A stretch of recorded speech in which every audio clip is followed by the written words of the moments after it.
వీక్షకులకి panel పెద్దలకి నమస్కారం sir. నమస్తే. మనందరం మాట్లాడే కన్నా ఈ విషయం మీద అభినయ్ రెడ్డి గారు లేదంటే కరుణాకర్ రెడ్డి గారు హఠాహొట్టిన ఎవరి ప్రెస్ మీట్ అన్నా ముందొచ్చి మాట్లాడతారు. అంటే రాష్ట్రంలో ఏ ఇష్యూ అయినా జరుగుతుందంటే ఫస్ట్ ప్రెస్ కాన్ఫరెన్స్ వచ్చి మాట్లాడుతున్నారు ఎవరా అంటే మన కరుణాకర్ రెడ్డి గారు అని చెప్పాలి.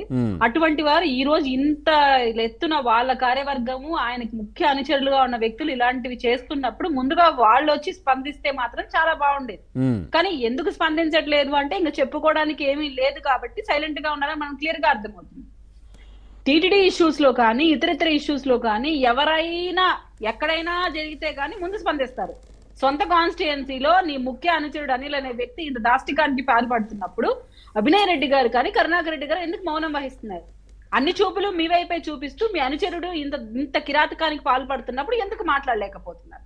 ఎందుకు అంటే రౌడీయిజమే ఇక్కడ ఒక బిగ్గెస్ట్ అసెప్ట్ గా పెట్టుకొని ముందుకు సాగుతున్న వ్యక్తులు ఎవరంటే కరుణాకర్ రెడ్డి గారు, అభినయ్ రెడ్డి గారు అని చెప్పండి.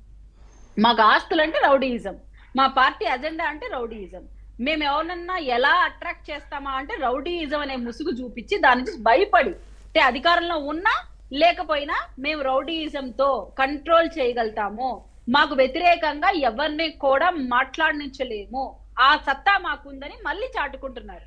దీంట్లో ఎవరిని బెదిరిస్తున్నారు? కూటమి ప్రభుత్వాన్ని ప్రజల్ని, ఎస్పెషల్లీ ప్రజల్ని అనాలి. కుటుంబ ప్రభుత్వం కన్నా ప్రజల్ని. ఇప్పుడు నోరెత్తాలంటే భయపడతారు కదా సార్, ఎవరైనా భయపడతారు. ఎందుకంటే వ్యవస్థలు ఇంకా వీళ్ళ కనుసంధంలో ఉన్నాయేమో అని ఒక రకమైన ఆలోచన వస్తుంది. కానీ ఇక్కడ మనం గమనించాల్సిన కుటుంబ ప్రభుత్వం సైలెంట్ గా ఉందని నేనైతే అనుకోను. ఎందుకంటే తక్షణమే మన డిఎస్పీ గారిది, మన ఆచార్య గారిది నేను ప్రెస్ కాన్ఫరెన్స్ మార్నింగ్ విన్నాను.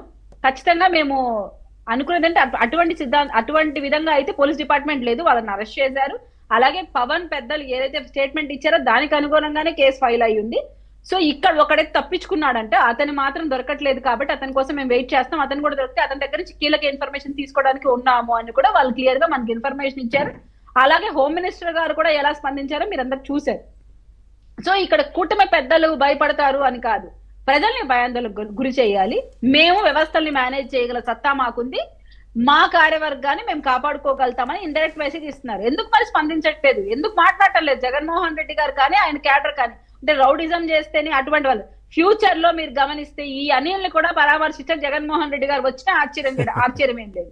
ఎందుకంటే పవన్ ఒక దళితుడు పక్కన పెడితే అతని మీద అంత కిరాతకంగా కొట్టడం తప్పు. Okay, what ever the thing. అంటే అక్కడ డబ్బులు లావాదేవీలా ఇంకొకట మీరు ఏదైనా ఉంటే లీగల్ గా స్టేషన్ పెట్టండి, అతన్ని కంప్లైంట్ ఇవ్వండి, అతన్ని స్టేషన్ లో పెట్టండి, మీ లీగల్ గా ఫైట్ ఇవ్వండి. అభినయ్ రెడ్డి గారిని కూడా సపోర్ట్ తీసుకోండి. ఇలా మా అనుచరుడు అనిల్ కి అన్యాయం జరుగుతోంది, అతని డబ్బులు ఇవ్వలేదు, అతని సన్నిహితులకు డబ్బులు ఇవ్వలేదు అని చెప్పండి. అతన్ని కొట్టి హింసించి ఇంకా పైచ్యం ఏంటంటే ఆ వీడియోని వీళ్ళే చిత్రీకరించారు. మాకు తెలియదండి, ఎందుకంటే మేము ఫస్ట్ ఏమనుకున్నాం అంటే ఎవరన్నా చాటుగా చిత్రీకరించి అది బయట వదిలేరేమో అని మేము అనుకున్నాం. తర్వాత తెలిసింది ఏంటంటే ఆ వీడియో వీళ్ళే చిత్రీకరించి సదరు పవన్ తండ్రికి పంపించారు.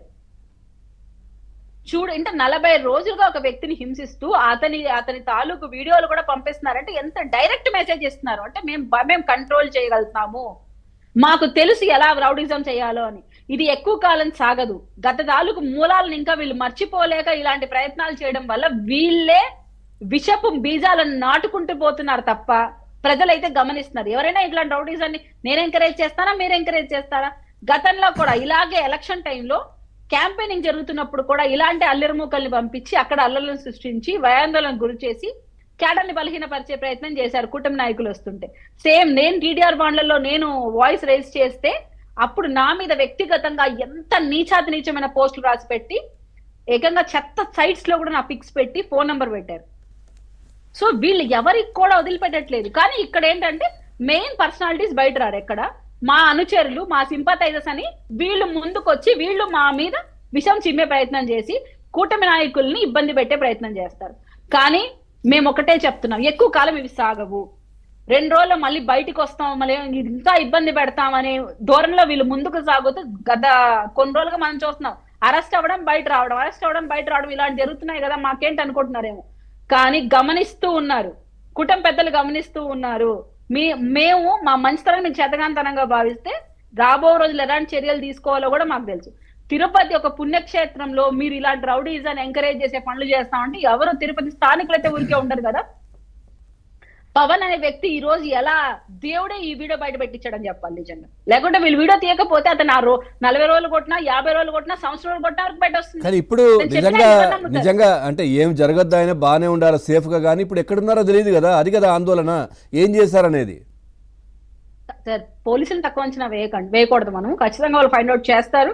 అలాగే ఒక వ్యక్తి ఎవరో మిస్ అయ్యారు, అతని ద్వారానే ఇదంతా జరుగుతోంది అని చెప్తున్నారు కాబట్టి అతన్ని కూడా పట్టుకుంటే అసలు దీని దగ్గర కారణాలు ఏంటి, నిజంగా ఒక వ్యక్తి అప్పు తీసుకున్నా లేకుంటే చెల్లించలేకపోతే దాడికి పాల్పడి అంత కిరాతకంగా కొడతారా, అంత దారుణంగా ఆ స్టిక్ ఎక్కడి నుంచి వచ్చినా కూడా మాకు అర్థం కావట్లేదు. నిజంగా ఇంకా ఏదైనా కీలక విషయాలు ఆయనకు తెలిసి ఉంటాయా డ్రైవర్ కు? ఎందుకంటే అక్కడ మనం అనంతబాబు ఇష్యూలో కూడా అక్కడ చూసాం కదా, డ్రైవర్ సుబ్రహ్మణ్యాన్ని ఏ విధంగా చేశారో. ఆయన ఇక్కడ కూడా ఏమైనా డ్రైవర్ కు కీలకమైన విషయాలు తెలిసి ఈ విధంగా చేశారనుకోవచ్చా? ఇంకా హైలైట్ ఏంటంటే మళ్ళీ బయటకు వచ్చి అసలు నాకు సంబంధమే లేదు, అనిల్ ఎవరో నాకు తెలియదు అని చెప్పినా ఆశ్చర్యం లేదు వాళ్ళ దగ్గర. అటువంటి ప్రబుద్ధులు, అది కూడా ఏ సర్క్యులేటెడ్ వీడియో అని చెప్పినా కూడా మీరు ఆశ్చర్యపోవాల్సింది లేదు. ఎందుకంటే వీళ్ళు ఏమైనా చేయగలుగుతారు. వెంకట్ నాయుడు అంత సన్నిహితుడుగా ఉంటేనే చెవిరెడ్డి గారికి అతనిదే ఏ వీడియో అతనికి సంబంధం లేదు మాకు అని చెప్పి సాక్షిలో ఏకంగా మా సన్నిహితుడు మా స్నేహితుడు అని సాక్షి ప్రత్యక్షంగా లిఖిత పూర్వకంగా రాస్తేనే కాదన్నారు. ఇంకా ఇక్కడ డైరెక్ట్ ఇన్వాల్వ్మెంట్ ఉంది, ఉన్నా కూడా వీళ్ళు కాదని చెప్తారు. ఇంతవరకు ఎందుకు స్పందించలేకపోతున్నారు వైసీపీ పెద్దలు, అక్కడే మీకు అర్థమవుతా ఉంటది వీళ్ళ డైరెక్ట్ ఇన్వాల్వ్మెంట్ ఉంది. అండ్ లోపల ఏం జరిగిందో కూడా మాకు తెలియదు. మనం వింటున్నది ఏంటంటే ఆర్థిక లావాదేవీలు, అతను డబ్బు చెల్లుబాటు చేయలేదు, ఇవ్వలేదు, తను ఏదో పెండింగ్ పెట్టాడు, అందుకని వీళ్ళు గొడవ పడుతున్నారు అనేది ఒక్క విషయమే. కానీ ఇంత దారుణంగా కొట్టాల్సినంత అవసరం ఎందుకు వచ్చింది అనేది బయటకు వచ్చిన ఇన్వెస్టిగేషన్ లో మనకు తెలుస్తుంది. అండ్ పవన్ కూడా ఫైండ్ అవుట్ చేసిన తర్వాత అతను ఏం మాట్లాడతాడో మనకు ఆ తర్వాత మనం సదర్ ఇన్వెస్టిగేషన్ చూసి మనం మాట్లాడాలి. రైట్. ఓకే, దుర్గా కుమార్ గారు ఫైనల్ గా కంక్లూడ్ చేయండి సార్.